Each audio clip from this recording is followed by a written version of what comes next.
And I'd like, while you're doing that, related to the fact that, in essence, what we're talking about is helping people to learn to love themselves and to learn to love everything so that life works.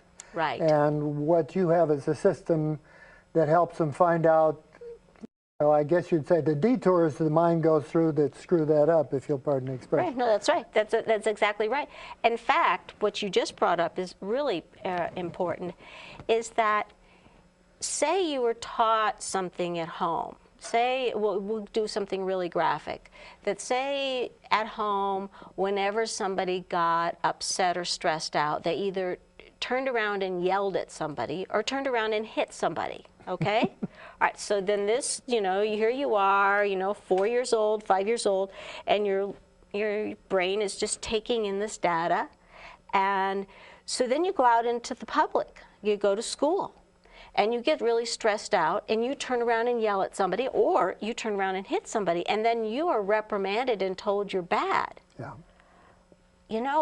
You start getting really mixed up and really confused inside, and then you start thinking, wow, I'm bad. I can't be loved, or something's wrong.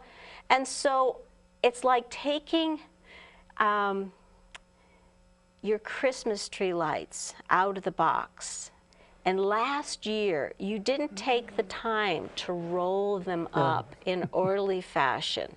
So here you have this big wad of lights and wires and everything.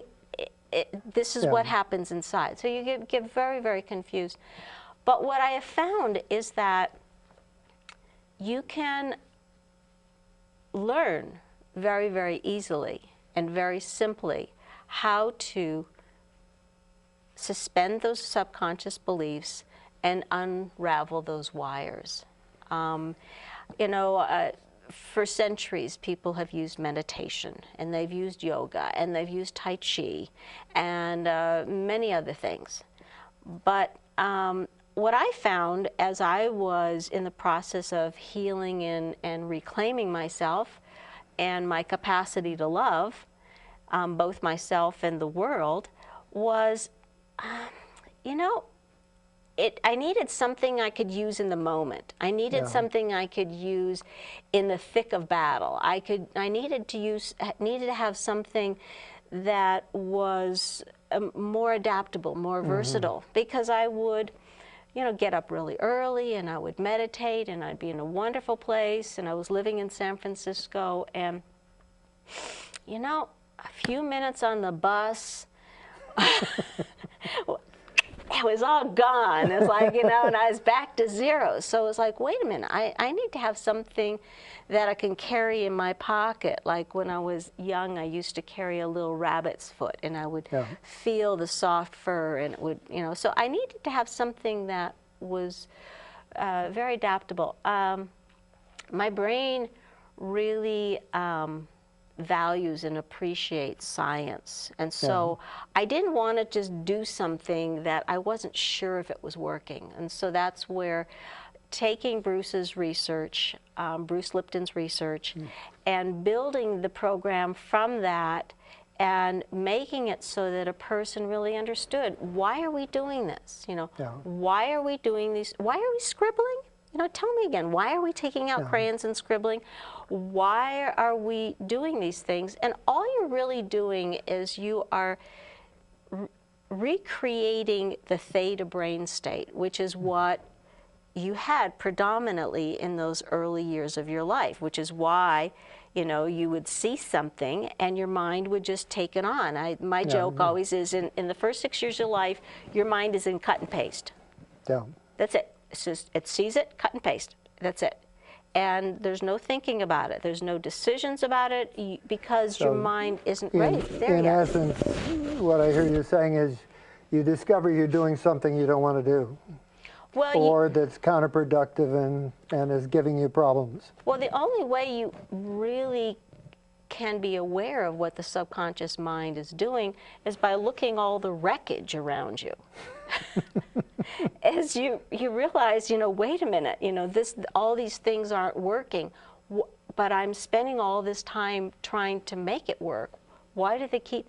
Well, whenever you're not conscious and really present in the moment, Yeah. who's running the show?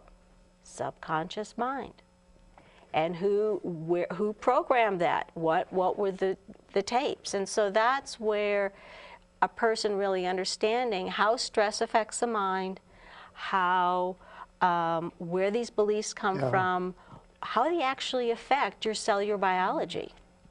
Yeah, well, I was thinking as you were talking about a member of the family who keeps having financial problems. And I know from experiencing being close to that person that they're programmed to not have enough money, literally. And it seems to bring it into physical presence. It isn't just the mind. Well, the mind, science has now shown, quantum physics is now showing us that what we believe here is what we create out here. And so if you believe that you don't deserve love or you're not lovable, then you will create scenarios to make that a fact.